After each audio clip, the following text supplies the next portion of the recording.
Hundreds of years ago, James Watt decided that my friend Helga could lift 550 pounds a foot in the air in 1 second. And that's the definition of a horsepower. This lawnmower has 6 horsepower. This car has 130 horsepower. This Cessna has 230 horsepower. And this jet has 85,000 horsepower.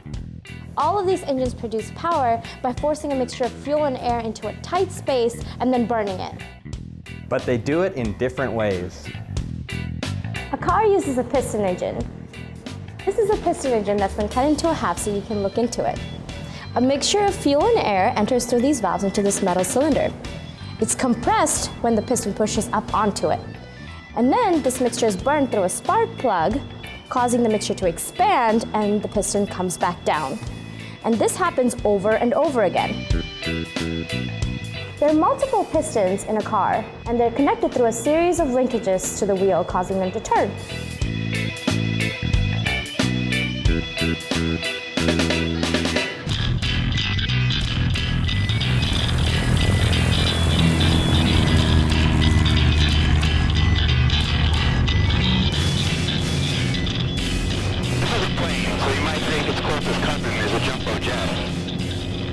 But actually, it's more closely related to a car because it uses a piston engine. Here is the piston engine just like in the car, but instead of it being attached to the wheels, it's attached to the propeller. A small plane like this Cessna actually weighs about the same as most cars, and so it needs about the same amount of horsepower to roll down the runway and get off the ground. But a Boeing 777, with all its passengers, cargo, and fuel, is about 200 times the weight of the Cessna, so it needs a lot more horsepower.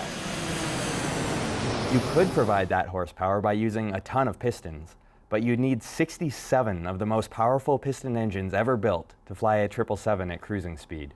That won't work. What you really need is one engine that can produce enough horsepower to fly the plane.